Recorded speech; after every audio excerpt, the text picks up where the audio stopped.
네, 안녕하세요. 유튜브 채널 미국 주식 이슈 워치입니다. 오늘은 반도체 산업의 뭐랄까 정말 핵심 중에 핵심이라고 할 수 있는 기업이죠. ASML에 대해서 아주 깊이 파고드는 시간을 가져보려고 합니다. 저희가 좀 조사를 해보니까요. ASML은 이게 단순히 그냥 장비 만드는 회사가 아니더라고요. 그보다는 반도체 기술 발전의 어떤 상징 같은 무어의 법칙 있잖아요. 이걸 현실로 만드는 거의 뭐 독점적인 기술력을 가진 기업이다. 이렇게 평가를 받고 있었습니다. 특히 그 최첨단 반도체 만들 때 꼭 필요한 EUV, 극자외선 노광 기술, 여기서의 독보적인 위치가 이 기업의 가치랑 어떻게 딱 연결되는지, 그리고 또 그 이면에는 어떤 기회가 있고 또 무시할 수 없는 위험 요인들은 뭐가 숨어 있는지 아주 상세하게 한번 파헤쳐보겠습니다. 오늘 이 시간을 통해서 여러분께서 ASML이라는 기업의 본질을 좀 정확하게 파악하시는 데 큰 도움이 되기를 바랍니다. 네, 맞습니다. ASML은 뭐랄까 정말 반도체 업계에서는 왕관 위의 보석 같은 그런 존재죠.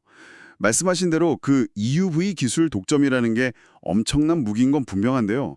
근데 또 동시에 전 세계가 이 회사 하나만 바라보게 만드는 약간 좀 아슬아슬한 줄타기 같은 측면도 있거든요. 오늘 그 빛과 그림자 한번 제대로 들여다보는 게 의미 있을 것 같습니다. 좋습니다. 그럼 먼저 ASML이 그리는 큰 그림, 그러니까 비전부터 한번 얘기를 시작해 볼까요? 기술의 한계를 넘어 사람과 사회의 잠재력을 꽃피운다, 뭐 이런 비전을 가지고 있던데 상당히 멋진 말이죠. 근데 이게 현실에서는 바로 그 EUV 기술 독점을 통해서 반도체 칩을 계속 더 작고 더 빠르게 만드는 그 무어의 법칙을 계속 이어나가는 걸 의미하는 거더라고요. 그러니까 단순히 기술력만 좋다 이게 아니라요. 반도체 산업의 미래 로드맵 자체를 사실상 ASML이 그리고 있다. 뭐 이런 뜻으로 해석할 수 있을 것 같아요. 이게 바로 장기 투자 관점에서 봤을 때 ASML의 핵심 매력이 아닐까 싶습니다. 이런 비전을 가지고 시장에서 어떤 위치에 있는지 보면 정말 대단합니다. 목표 시장은 당연히 첨단 미세공정용 노광장비 시장이고요. 특히 EUV 그리고 그 다음 세대인 하이-NA EUV 이쪽이죠. 시장 점유율을 보면 이미 전체 노광장비 시장에서 90% 이상을 차지하고 있고요. EUV는 뭐 경쟁자가 아예 없어요. 100% 독점입니다. 저희 분석으로는 앞으로 한 몇 년간은 이 구도가 뭐 깨지기는 정말 어려워 보이고요. 그리고 여기서 중요한 포인트는 ASML의 성장이 다른 회사의 파일을 뺏어오는 그런 방식이 아니라는 겁니다. 시장 자체가 AI나 이런 수요 때문에 계속 커지고 또 장비 자체도 점점 더 비싼 첨단 장비로 넘어가잖아요. 그러면서 자연스럽게 성장하는 구조라는 거죠. 네, 그 독점적인 지위 정말 엄청나죠. 부인할 수가 없어요. 그런데 바로 그 점 때문에 아까 말씀드린 것처럼 좀 걱정이 되는 부분도 분명히 있습니다. 전 세계 거의 모든 주요 반도체 회사들이 TSMC, 삼성, 인텔 다 포함해서요. ASML 장비 없이는 최첨단 칩을 만들 수가 없으니까요.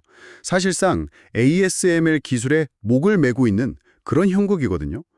만약에 ASML의 기술 개발이 예상보다 좀 늦어진다거나 아니면 다른 이유로 리소그래피 외적인 요인으로 모의 법칙이 한계에 딱 부딪힌다. 그러면 어떻게 될까요?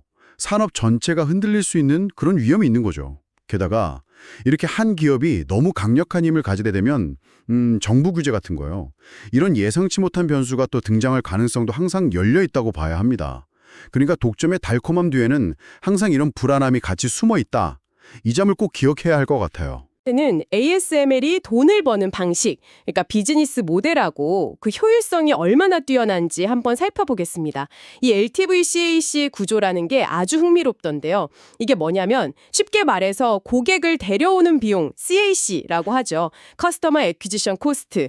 이게 거의 0에 가깝다는 거예요. 왜냐하면 삼성전자, TSMC, 인텔 같은 이런 거대 기업들이 알아서 ASML을 찾아올 수밖에 없는 구조니까요. 딱히 마케팅 이나 영업 비용이 그렇게 많이 들진 않는 거죠.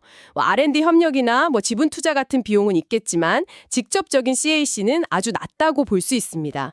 반면에 일단 고객이 되면 그 고객으로부터 평생 벌어들이는 가치, LTV, 라이프타임 밸류라고 하죠. 이게 엄청나게 높습니다. 생각해보세요. 대당 2억 유로, 우리 돈으로 수천억 원 하는 그런 초고가 장비를 팔고 나서 끝이 아니에요. 그 뒤에도 계속해서 서비스 유지 보수, 또 소프트웨어 업그레이드 같은 걸로 안정적인 수입이 계속 발생하거든요. 이게 보니까 전체 매출의 한 20% 이상을 꾸준히 차지하더라고요. 이건 정말 안정적인 반복 매출인 거죠. 게다가 기술이 계속 발전하면 더 비싼 차세대 장비, 예를 들어 하이엔의 EUV 같은 걸로 또 바꿔야 하잖아요. 그러니까 고객 가치는 계속 올라가는 구조입니다. 이렇게 거의 비용 안 들이고 고객을 데려와서 아주 비싸게 그리고 아주 오랫동안 관계를 유지하면서 돈을 버니까 수익성이 좋을 수밖에 없는 거죠. 이런 독특한 비즈니스 구조는 재무지표에서도 아주 명확하게 드러납니다. ROE, 즉 자기자본 이익률을 보면요. 추정치가 보통 35%에서 45% 수준으로 나오더라고요. 이게 얼마나 높은 거냐면 예를 들어서 전통적인 상업은행들 같은 경우 ROE가 한 8%에서 10% 정도거든요. 네, 비교 자체가 좀 어렵죠. 네, 그렇죠. 최소 25%포인트 이상 차이가 나는 거예요. 왜 이렇게 높냐? 첫째는 아까 말한 그 핵심 기술 독점으로 인해서 마진율이 엄청 높아요. 매출 총 이익률이 50% 이상 꾸준히 나오거든요. 둘째는 은행처럼 BIS 비율 같은 규제 때문에 자본을 의무적으로 쌓아둘 필요가 없다는 겁니다. 그러니까 자본 효율성이 극대화되는 거죠. 어떻게 보면 유형 자산 투자, 그러니까 공장 짓고 설비 들이는 것보다 그 보이지 않는 기술력, IP의 힘, 그리고 독점력이 훨씬 더 강력하게 작용하고 있다. 이렇게 해석할 수 있습니다. ROA, 총자산 이익률도 마찬가지예요. ASML이 한 10에서 15% 나오는데 은행은 0.5에서 1.5% 정도니까 이것도 차이가 크죠. 듀폰 분석을 해봐도 결국 압도적인 순이익률이 높은 ROE의 핵심 동력이라는 걸 알 수 있습니다. 그리고 또 하나 주목할 만한 게 영업 레버리지 효과입니다. ASML은 아까 말씀드린 R&D 비용, 이게 연간 40억 유로, 우리 돈으로 5조 원이 넘거든요. 이것 말고도 고정비 부담이 꽤 큰 편이에요. 그런데 일단 이 고정비 부담을 넘어서는 매출이 발생하기 시작하면 그 다음부터는 매출이 예를 들어 10% 늘어날 때 영업이익은 그보다 훨씬 더 크게 15%에서 20%씩 늘어나는 그런 구조를 가지고 있습니다. 이걸 높은 영업 레버리지라고 하죠. 과거 데이터를 분석해봐도 매출 증가율 대비 영업이익 증가율이 1.5배에서 2.0배 정도 나왔더라고요. 앞으로 AI나 HPC용 최첨단 반도체 수요가 계속 늘어서 ASML 매출도 증가할 것으로 예상되잖아요. 그러면 이 높은 영업 레버리지 효과 때문에 이익 증가세는 훨씬 더 가파를 수 있다. 이런 기대감이 충분히 있는 거죠. 네, 효율성 측면에서만 보면 정말 대단해 보입니다. 인정할 수밖에 없어요. 하지만 그 이면을 아까도 말씀드렸지만 다시 한번 좀 냉정하게 생각해 볼 필요가 있습니다. 고객 입장에서 보면요. 그 높다는 LTV, 이게 결국에는 록인 조과거든요. 다시 말해서 ASML 없이는 아예 첨단 반도체 사업을 할 수가 없는 약간 좀 족쇄처럼 느껴질 수도 있다는 거죠. 정말 만약에 ASML에 무슨 문제가 생기거나 공급 차질이 발생하면 고객사들은 정말 대안이 없는 심각한 리스크에 노출되는 겁니다. 또 그 높은 ROE의 근본 원인이 결국은 독점적인 가격 결정력이잖아요. 시장에서 유일한 공급자니까 가격을 높게 받을 수 있는 건데 이게 과연 언제까지 용인될 수 있을까 하는 질문을 던져볼 수 있어요. 잠재적인 규제 압력 가능성, 이것도 완전히 배제하기는 어렵다고 봅니다. 그리고 그 높은 영업 레버리지, 이것도 사실 양날의 검이죠. 경기가 좋아서 매출이 쭉쭉 늘어날 때는 이익이 폭발적으로 증가하지만 반대로 불황이 닥쳐서 매출이 꺾이기 시작하면 이익은 훨씬 더 큰 폭으로 곤두박질 칠 수 있다는 뜻이기도 하거든요. 반도체 산업은 다들 아시다시피 본질적으로 사이클을 타는 산업이라는 점을 절대 잊으면 안 됩니다. 호황이 있으면 불황도 반드시 오거든요. 그리고 매년 쏟아붓는 그 막대한 R&D 비용, 연간 40억 유로, 이것도 그냥 미래를 위한 투자다. 이렇게만 볼 게 아니라 사실은 그 독점적인 지위를 유지하기 위해서 어쩔 수 없이 계속 지출해야 하는 필수 생존 비용의 성격도 강하다고 봐야 합니다. 선택이 아닌 거죠. 그래서 ASML의 리스크를 볼 때는 은행처럼 신용 리스크 이런 거보다는 말씀하신 반도체 경기 사이클 리스크, 그리고 기술 로드맵이 혹시 실패할 리스크, 또 잠시 후에 더 자세히 다루겠지만 그 지정학적 리스크 같은 것들이 훨씬 더 본질적인 위험 요소라고 생각해야 합니다. 물론 미수급 리스크 같은 건 상대적으로 낮아요. 분석을 보니까 연체율이 1%포인트 올라도 순이익 영향은 0.3% 미만으로 아주 작더라고요. 진짜 큰 리스크는 다른 데 있는 거죠. 네, 그렇군요. 리스크 요인들을 그렇게 구체적으로 짚어주시니까 훨씬 더 균형 잡힌 시각을 갖는 데 도움이 되는 것 같습니다. 자, 이제 아마 가장 논쟁적인 부분이 아닐까 싶은데요. ASML의 현재 주가 수준, 즉 밸류에이션이 과연 정당한가, 너무 높은 건 아닌가 하는 문제로 넘어가 보겠습니다. 뭐 PE나 PS 같은 밸류에이션 지표들을 보면 다른 반도체 장비 회사들이나 일반 산업재 기업들에 비해서 훨씬 높은 평가를 받고 있는 게 사실이에요. 근데 저는 개인적으로 이게 충분히 그럴 만한 이유가 있다고 봅니다. 몇 가지 근거를 들어볼게요. 첫째는 뭐니 해도 EUV 기술이라는 현재로서는 다른 어떤 회사도 넘볼 수 없는 아주 강력한 경제적 해자, 모트를 가지고 있다는 점입니다. 이게 핵심이죠. 분석에 따르면 향후 최소 10년 이상은 ASML의 EUV 장비 없이는 최첨단 반도체를 만들 수 없다는 거예요. 이건 뭐 거의 병목 기술 수준인 거죠. 경쟁 압력이 사실상 없으니까 주요 고객사들의 설비 투자, 캐펙스 계획에 연동해서 장기적인 매출 가시성도 확보되고 이게 바로 높은 프리미엄 PE를 정당화하는 첫 번째 이유라고 생각합니다. 둘째는 ASML을 단순히 그냥 장비 제조 회사로만 보면 안 된다는 겁니다. 그보다는 반도체 산업 전체의 기술 발전 방향, 즉 무어의 법칙의 로드맵을 결정하는 일종의 플랫폼 기업으로 봐야 한다는 거죠. 반도체 시장이 성장하려면 반드시 거쳐가야 하는 필수 인프라 같은 역할을 하는 셈이니까요. 따라서 일반적인 제조사 밸류에이션이 아니라 글로벌 하이테크 플랫폼 기업이나 인프라 기업에 적용되는 밸류에이션 논리를 적용하는 게 더 합리적이라고 봅니다. 셋째는 다음 세대 기술인 하이엔의 EUV까지 이미 선점하고 있다는 점입니다. 2나노 이하 초미세 공정에서도 지금의 EUV 독점을 그대로 재현할 가능성이 매우 높다는 예고편 같은 거죠. 그러니까 미래 현금 흐름에 대한 신뢰도가 굉장히 높기 때문에 단기적인 실적 변동성에도 불구하고 시장에 높은 PE 배수를 부여하는 게 타당하다는 겁니다. 그래서 저는 ASML의 적정 목표 PE 배수는 전통적인 장비 회사의 20배에서 25배 수준이 아니라 글로벌 하이테크 플랫폼 인프라 기업 수준인 선행 PE 기준으로 35배에서 45배 정도는 충분히 받을 자격이 있다고 봅니다. 이 보이지 않는 EUV 기술력의 가치를 대략적으로나마 한번 정량화해 볼 수 있는데요. 저희가 분석한 한 사료에 따르면 ASML의 매우 높은 매출 총이익률, 예를 들어 2025년 1분기 실적 기준으로 54%였거든요. 이걸 경쟁사 평균 마진율, 가정치로 40%를 썼더라고요. 와 비교해서 그 차이, 즉 14%포인트를 기술 독점 프리미엄으로 봤습니다. 이 프리미엄이 창출하는 추가적인 매출 총이익이 1분기에만 약 10.78억 유로 정도 되는 걸로 계산됐고요.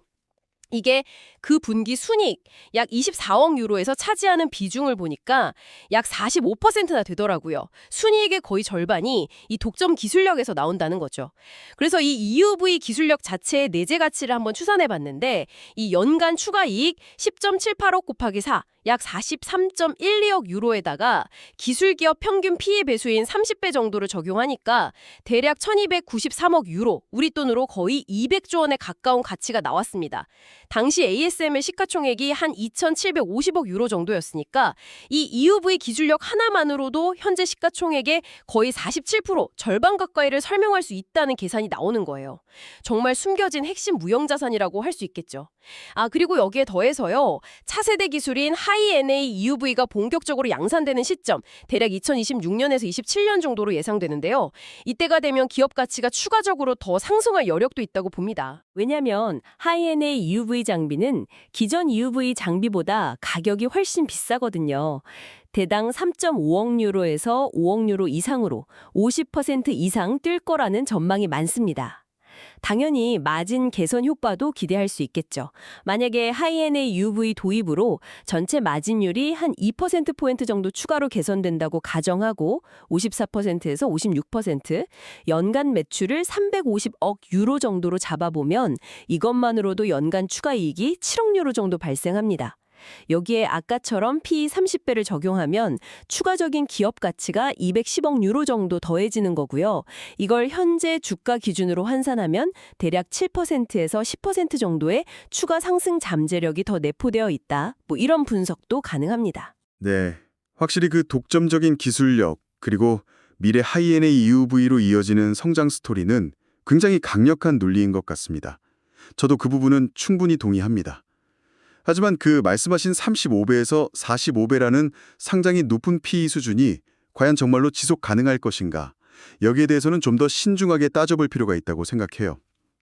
첫째로 그 밸류에이션이 반도체 산업이 본질적으로 가지고 있는 사이클성, 즉 경기에 따른 변동성 위험을 충분히 반영하고 있는 걸까요? 그리고 ASML 자체적으로도 기술 우위를 유지하기 위해서 계속해서 막대한 설비 투자, 캐펙스를 해야 하는 부담도 있잖아요. 이런 부분들이 제대로 녹아있는 가격인지 의문이 듭니다. 둘째로 아까 플랫폼 기업 논리를 말씀하셨는데 그 논리는 기본적으로 반도체 시장이 앞으로도 계속해서 성장할 것이라는 걸 전제로 하는 거잖아요. 만약에 거시경제 침체나 다른 이유로 시장 성장세가 예상보다 둔화된다면 그 플랫폼 가치라는 것도 흔들릴 수 있는 거 아닐까요? 셋째, 그 하이-NA EUV 장비요. 이게 성능이 좋은 만큼 가격이 정말 엄청나게 비쌉니다. 과연 모든 고객사들이 이걸 즉시 그리고 전면적으로 도입할 수 있을까요? 비용 부담 때문에 도입이 예상보다 지연될 가능성은 없을지 이것도 생각해 봐야 합니다. 넷째, 아까 그 EUV 기술 가치 계산하신 거 있잖아요. 1293억 유로. 그것도 사실 여러 가지 가정을 바탕으로 한 추정치일 뿐이거든요. 예를 들어 경쟁사 평균 마진율 가정을 40%가 아니라 다르게 잡거나 적용하는 PE 배수를 30배가 아니라 다른 숫자를 쓰면 결과는 또 크게 달라질 수 있습니다. 이런 가정의 민감도를 좀 따져봐야 하고요. 다섯째, 어쩌면 지금 시장은 이런 모든 긍정적인 기대감들, EUV 독점, 하이-NA 성장성, AI 수혜 이런 것들을 이미 너무 많이, 너무 빨리 주가에 다 반영해버린 건 아닐까 하는 의구심도 듭니다. 만약에 실제 결과가 이런 높은 기대치에 조금이라도 못 미치게 나온다면 실망 매물이 쏟아지면서 주가가 오히려 크게 하락할 위험도 있다고 봐야죠. 마지막으로 이것도 중요한데 ASML이 아무리 대단해도 결국 핵심 부품, 예를 들어 렌즈 같은 거는 독일의 자이스나 광원 같은 건 미국의 사임허 같은 아주 소수의 특정 회사들에 의존하고 있다는 점이에요. 즉 공급망 리스크도 완전히 자유로울 수는 없다는 거죠. 물론 경쟁사들이 ASML을 따라잡으려면 최소 10년 이상의 시간과 150억에서 200억 유로, 그러니까 20조 원 이상의 천문학적인 돈이 필요하다는 분석이 있긴 합니다. 그만큼 기술적 혜자가 깊다는 뜻이겠죠.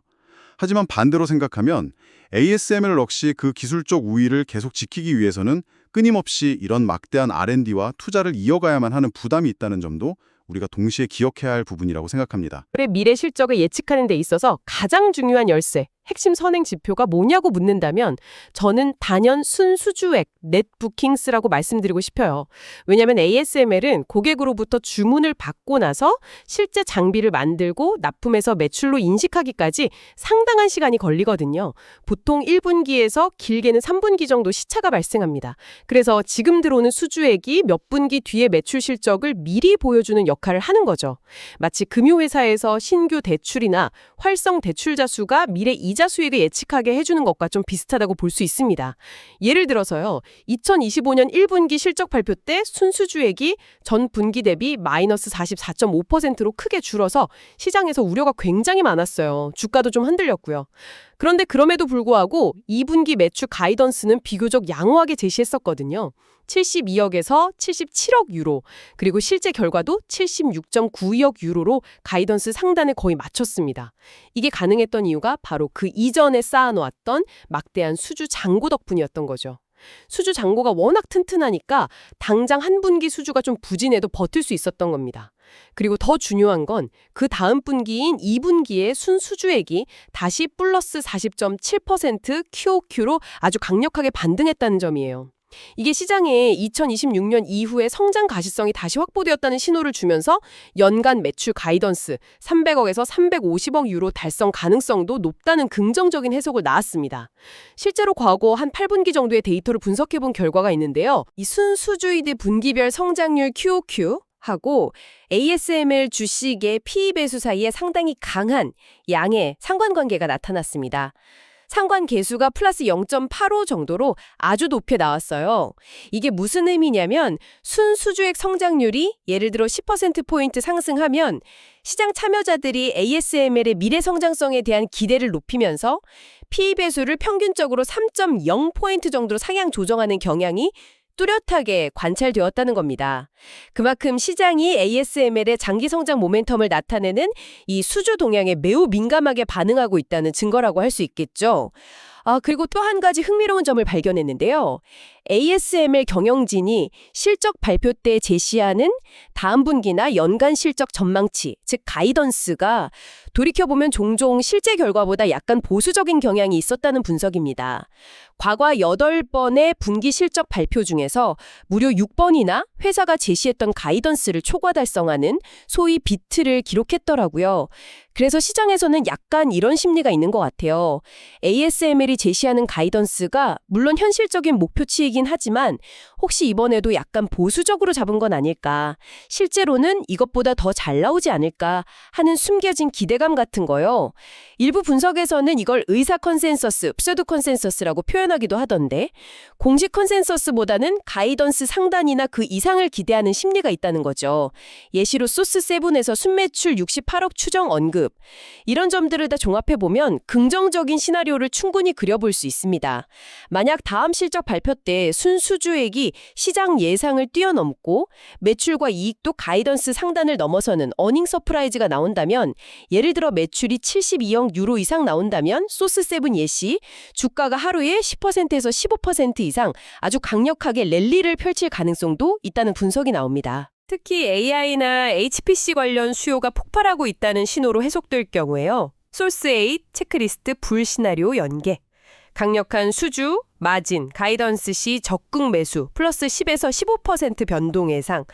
가이던스 상단을 살짝 넘는 비트만 나와도 70억 내외 5에서 8% 정도 긍정적인 주가 반응을 기대해 볼 수 있다는 시뮬레이션 결과도 있었고요. 네, 순수주액이 미래 실적의 바로미터 역할을 하고 시장이 거기에 민감하게 반응한다는 점은 저도 동의합니다. 하지만 바로 그 순수주액의 변동성이 너무 크다는 게 문제예요. 방금 말씀하신 것처럼 한 분기만에 마이너스 44.5%였다가 바로 다음 분기에 플러스 40.7%로 이렇게 극심하게 널뛰기를 하잖아요. 이걸 보면 이걸 기반으로 해서 미래 실적이나 주가를 예측한다는 게 얼마나 어려운 일인지 알 수 있습니다. 투자자 입장에서는 불확실성이 굉장히 커지는 요인이죠. 그리고 과거 데이터 분석에서 나타난 상관관계가 앞으로도 계속 똑같이 적용될 거라는 보장도 사실 없는 거고요. 시장 상황이나 투자 심리는 언제든 변할 수 있으니까요. 실제로 실적 발표를 앞두고 옵션 시장에서 반영하는 주가의 예상 변동성, 이걸 내재 변동성, IV, Implied Volatility라고 하죠. 이게 상당히 높게 형성되는 경우가 많았습니다. 예를 들어 어떤 분석, 소스8 예시에서는 실적 발표 전 IV가 약 65% 수준까지 올라갔다고 가정했는데, 이걸 기반으로 계산해보면 실적 발표 다음날 하루 동안 주가가 위든 아래든 평균적으로 플러스 4.1% 정도 움직일 수 있다는 예상이 나왔어요. 이게 애플이나 마이크로소프트 같은 초대형주에 비하면 상당히 큰 변동폭이거든요. 그만큼 시장 참여자들이 ASML 실적 발표 결과에 따라서 주가가 크게 움직일 가능성이 높다고 보고 있다는, 즉 불확실성을 높게 평가하고 있다는 뜻으로 해석할 수 있습니다. 그리고 우리는 항상 좋은 시나리오만 생각할 게 아니라 반대로 부정적인 시나리오가 현실화될 경우에 리스크도 반드시 점검해야 합니다. 여러 분석 자료들을 종합해보면 공통적으로 경고하는 지점들이 있어요.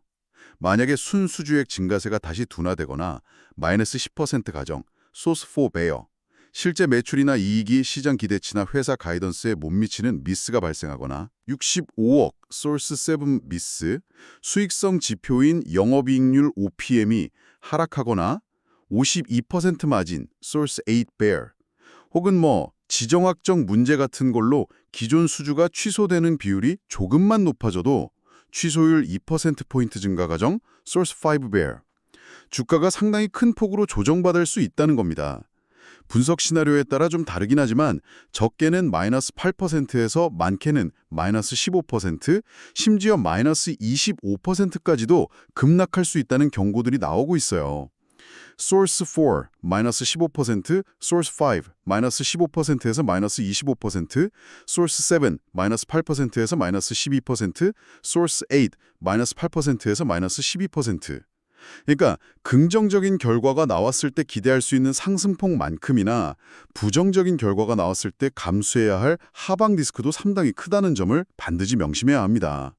실제로 2분기 실적 발표 때 제시했던 마진 가이던스 50에서 53%가 1분기 실적 54%보다 낮았던 점도 수익성 압박 가능성이 있다는 점을 미리 시사했던 부분이라고 볼 수도 있겠죠. 맞습니다. 항상 뭐든지 양쪽 가능성을 다 열어두고 냉정하게 분석하는 자세가 필요하겠죠.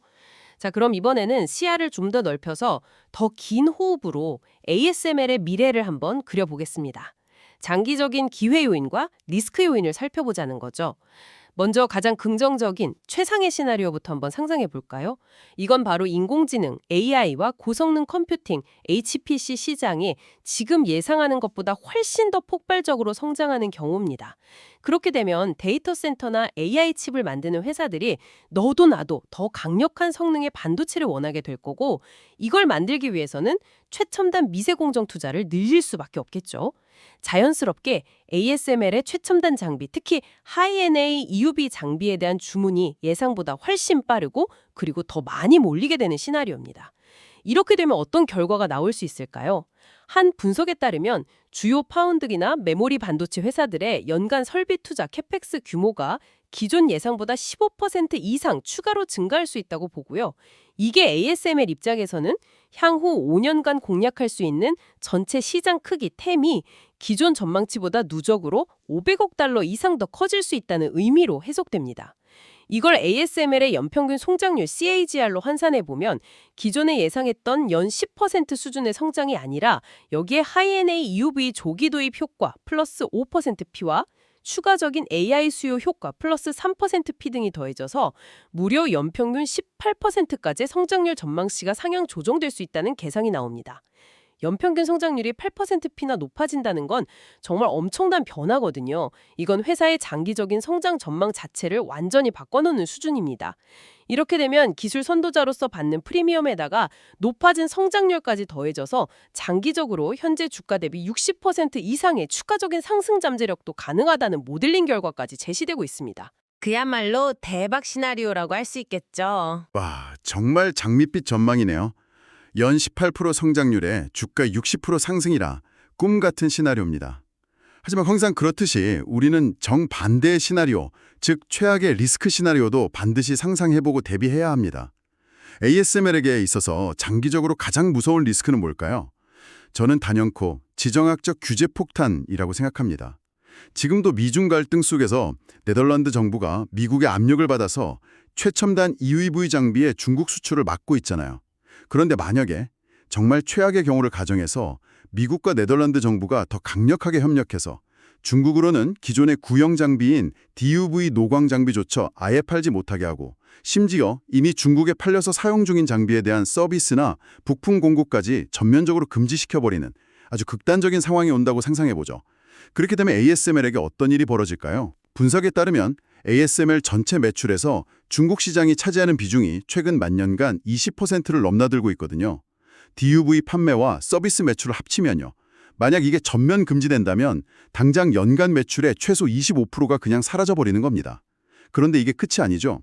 아까 말씀드린 높은 영업 레버리지 효과 때문에 매출이 25% 줄어들면 순이익은 그보다 훨씬 더 큰 폭으로 약 35%에서 40%까지도 급감할 수 있다는 분석이 나옵니다.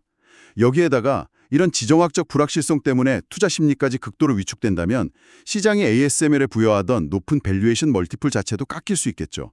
예를 들어 멀티플이 한 15% 정도 하락한다고 가정하면 순이익 급감 마이너스 40% 효과와 합쳐져서 전체 주가가 현재 대비 마이너스 45% 이상 거의 반토막 수준까지도 폭락할 수 있다는 충격적인 시나리오가 나옵니다. 이건 뭐 단순한 실적 부진이나 경기 순환 같은 자본 수준의 리스크가 아니라 정말 회사의 사업 영속성 자체를 위협할 수 있는 아주 심각하고 구조적인 리스크라고 봐야 합니다. 와, 정말 기회가 큰 만큼 위협의 폭도 상상 이상으로 크군요. 플러스 60% 상승 가능성과 마이너스 45% 하락 가능성이라니 극과 극입니다. 이런 다양한 기회와 위험 요인들을 종합적으로 반영해서 기업의 내재 가치를 평가하는 방법 중 하나가 바로 리스크 조정 할인율, RADR을 사용하는 건데요. DCF, 현금 흐름 할인 모델을 돌릴 때 미래 현금 흐름을 현재 가치로 할인하는 이 할인율의 리스크 프리미엄을 반영하는 거죠. 저희가 살펴본 한 분석에서는 이 RADR을 9.5%로 설정했더라고요. 이게 어떻게 나왔냐면 기본적인 요구 수익률에다가 방금 말씀하신 그 무시무시한 지정학적 규제 리스크 프리미엄을 플러스 2.5%피나 추가로 반영했습니다. 그만큼 이 리스크를 심각하게 본다는 거죠. 반면에 ASML이 가진 독보적인 기술 독점력이 주는 안정성을 감안해서 기술 독점 디스카운트로 마이너스 1%피를 적용했고요. 그래서 최종적으로 9.5%라는 할인율이 나왔습니다. 자, 그래서 이 9.5%라는 지정학적 리스크가 상당히 반영된 할인율을 사용해서요. 미래 현금 흐름을 보수적으로 예측한 중간 정도의 시나리오, 연평균 성장률 13% 가정을 바탕으로 DCF 모델을 돌려보니까 결론적으로 현재 주가 대비 장기적으로 약 플러스 35% 정도의 상승 여력이 있다는 결과가 도출되었습니다. 이건 뭘 의미하냐면 지정학적 리스크라는 아주 큰 변수가 분명히 존재하지만 그럼에도 불구하고 ASML이 가진 대체 불가능한 기술적 혜자와 AI라는 거대한 메가 트렌드에서 얻는 수혜가 그 리스크를 상쇄하고도 남을 만큼 강력하다는 판단인 거죠. 결국 반도체 기술 발전의 가장 핵심적인 열쇠를 쥐고 있는 기업이기 때문에 장기적인 관점에서는 여전히 강력 매수 스트롱 바이 의견을 유지하는 것이 타당하다. 이런 결론으로 이어지는 것 같습니다. 네, 그 최종 결과가 플러스 35% 상승 여력이라는 점은 알겠습니다. 하지만 저는 그 할인율을 산출하는 과정에서 지정학적 리스크 프리미엄이 무려 플러스 2.5%포인트나 반영되었다는 그 사실 자체에 다시 한번 주목해야 한다고 생각해요. 그 숫자는 시장과 분석가들이 이 리스크를 얼마나 실질적이고 심각하게 받아들이고 있는지를 명확하게 보여주는 증거라고 보거든요. 이건 그냥 가능성 낮은 꼬리 위험, 테일 리스크 정도가 아니라는 거죠. 그래서 최종 결과가 플러스 35% 상승 여력이라고 계산되었다고 하더라도 방금 전에 우리가 이야기했던 그 최악의 시나리오, 즉 마이너스 45% 이상 주가가 하락할 수 있다는 극단적인 가능성이 여전히 존재한다는 점을 생각하면 과연 이 잠재적인 보상 플러스 35%가 그 엄청난 위험을 충분히 감수할 만한 수준인가 하는 질문을 반드시 던져봐야 합니다. 리스크 대비 보상 관점에서 신중하게 접근해야 한다는 거죠. 저는 여전히 리스크 관리가 무엇보다 중요하다고 다시 한번 강조하고 싶습니다. 네, 그렇습니다. 투자 결정은 항상 기대 수익률과 감수해야 할 리스크를 종합적으로 고려해서 신중하게 내려야겠죠. 자, 이제 거의 마지막 주제인데요. 주주 환원 정책, 특히 자사주 매입에 대해서 잠깐 짚어보고 넘어가겠습니다. 가끔 ASML 같은 회사들이 자사주 매입 계획을 발표하곤 하잖아요. 예를 들어 1억 달러 규모의 자사주를 매입하겠다 이렇게 발표했다고 가정해 봅시다. 물론 이게 실제로 발행 주식수를 줄여서 주당 순이익 EPS를 높이고 주가를 부양하는 직접적인 효과도 있겠지만 사실 그 규모가 크지 않다면 효과는 미미할 수 있어요. 19% 주가 상승 중 자사주 매입 기여도는 플러스 3%포인트 정도로 분석. 그보다는 시장에서는 이걸 다른 의미로 해석하는 경향이 더 강한 것 같습니다. 바로 경영진이 현재 회사의 재무 상태가 안정적이고 앞으로 사업 전망도 긍정적이며 무엇보다 현재 주가가 내재 가치에 비해 싸다, 즉 저평가되어 있다고 판단하고 있다는 강력한 신호, 시그널로 받아들인다는 거죠. ASML은 과거에도 수십억 유로 규모의 장기 자사주 매입 프로그램을 꾸준히 진행해 왔었고요. 특히 정보 비대칭성이 존재하는 상황에서 회사 내부 사정을 가장 잘 아는 경영진이 직접 자기 회사 주식을 사들인다는 건 투자자들에게 상당한 신뢰감을 줄 수 있습니다. 우리 회사 본업에 이렇게 자신 있다라는 표현이니까요. 그래서 일부 분석에서는 이런 경영진의 신뢰도 혹은 저평가 인식 신호 효과를 감안해서 자사주 매입 발표 자체만으로도 목표 주가의 일종의 경영진 신뢰 프리미엄을 5% 정도 추가로 적용해야 한다는 논리를 펴기도 합니다. 목표 주가 950, 997.5. EPS 증가 효과 자체는 작더라도 이런 시그널링 효과가 주가에 긍정적으로 작용할 수 있다는 거죠. 신호 효과라는 게 전혀 없다고는 말 못하겠죠. 경영진의 자신감을 보여주는 하나의 방식일 수는 있습니다. 하지만 저는 그 재무적인 실질 효과에 좀 더 주목해야 한다고 생각해요. 방금 예를 드신 1억 달러 규모의 자사주 매입, 이게 ASML의 전체 시가총액 수천억 유로를 생각하면 정말 작은 규모거든요. 이걸로 실제로 EPS가 얼마나 늘어나는지 계산해 보면 아마 0.0279%? 그 정도로 정말 미미한 수준일 겁니다. 아까 주가 상승 요인 분석에서도 나왔지만 실적 기업 플러스 9% P, 가이던스 플러스 7% P, 자사주 매입 플러스 3% P. 결국 주가에 압도적인 영향을 미치는 건 실적 그 자체와 향후 성장 전망이지 자사주 매입 규모가 아니라는 걸 다시 한번 확인할 수 있죠. 그리고 좀 더 근본적인 질문을 던져볼 수도 있어요. 과연 자사주 매입이 항상 회사 입장에서 최선의 자본 사용 방법일까요? 특히 ASML처럼 기술 리더십을 유지하기 위해 매년 천문학적인 R&D 투자가 필수적인 회사 입장에서 보면요. 어쩌면 그 돈으로 자사주를 사는 것보다는 차라리 R&D 투자를 더 늘려서 기술 개발 속도를 높이거나 아니면 인수합병, M&A 등을 통해서 사업을 다각화하고 새로운 성장 동력을 찾는 게 장기적인 주주가치 제고에 더 도움이 되는 선택일 수도 있지 않을까요? 자사주 매입이라는 게 단기적으로는 주가에 긍정적인 신호를 줄 수 있을지 몰라도 그 기회비용까지 고려했을 때 항상 최적의 자본 배분 전략은 아닐 수 있다는 점을 지적하고 싶네요. 재무적 실질 효과는 작다는 점도 분명히 인지해야 하고요. 맞습니다. 이제 마무리를 해야 할 시간인데요. 오늘 나눈 이야기들을 한번 요약 정리를 해보겠습니다. 먼저 제가 본 ASML의 핵심 강점은 역시 EUV 그리고 차세대 하이 NA EUV로 이어지는 독보적인 기술 리더십입니다. 이걸 바탕으로 한 사실상의 시장 독점적 지위 그리고 여기서 나오는 강력한 재무 성과 특히 높은 ROE와 매출 총이익률이 인상적이었고요. 또한 AI와 HPC라는 거대한 시대적 흐름 속에서 최첨단 반도체 수요 증가에 가장 직접적인 수혜를 받을 기업 중 하나라는 점도 분명해 보입니다. 결론적으로 ASML은 반도체 기술 발전의 핵심 동력이자 장기 투자 관점에서 봤을 때 상당히 매력적인 기업임에는 틀림없다. 이렇게 요약할 수 있겠습니다. 네, 저도 긍정적인 측면들은 충분히 동의합니다. 하지만 동시에 제가 계속 강조했던 핵심 리스크 요인들도 다시 한번 정리해 볼 필요가 있습니다. 첫째는 기술과 시장 전체가 ASML이라는 단일 기업에 너무 과도하게 의존하고 있다는 구조적인 문제입니다. 둘째는 예측이 불가능하면서도 그 파급력은 엄청날 수 있는 지정학적 리스크, 특히 대중국 규제 관련 불확실성이죠. 셋째는 반도체 산업이 본질적으로 가지고 있는 경기 변동성, 그리고 그에 따라서 수주 실적이 크게 흔들릴 수 있다는 불안정성입니다. 마지막으로 이미 시장의 높은 기대치를 상당 부분 반영하고 있는 현재 밸류에이션 수준에 대한 부담감도 무시할 수 없는 위험 요인이라고 생각합니다. 결론적으로 ASML은 정말 엄청난 성장 잠재력을 가진 기업인 동시에 그만큼이라 중대하고 예측하기 어려운 위험 요인들도 함께 가지고 있다. 마치 살얼음판을 걷는 듯한 그런 측면도 있다는 거죠. 따라서 투자 결정을 내리실 때는 이런 양면성을 충분히 인지하시고 면밀한 분석과 함께 지속적인 모니터링이 반드시 필요하다는 점을 강조하고 싶습니다. 오늘 저희가 분석해드린 내용은 어디까지나 정보 제공을 목적으로 하는 것이며 특정 종목에 대한 매수 또는 매도 추천이 아님을 분명히 밝힙니다. 모든 투자 결정은 최종적으로 청취자 여러분 본인의 판단과 책임하에 신중하게 이루어져야 합니다. 또한 본 컨텐츠는 저희의 리서치와 더불어 AI가 생성한 정보를 일부 포함하고 있을 수 있습니다. 따라서 분석 과정에서의 가정이나 사용된 데이터의 오류 등으로 인해 본의 아니게 사실과 다른 내용이나 오류가 포함되어 있을 수 있다는 점에 유의해 주시기 바랍니다. 지금까지 유튜브 채널 미국 주식 이슈워치였습니다. 경청해 주셔서 감사합니다.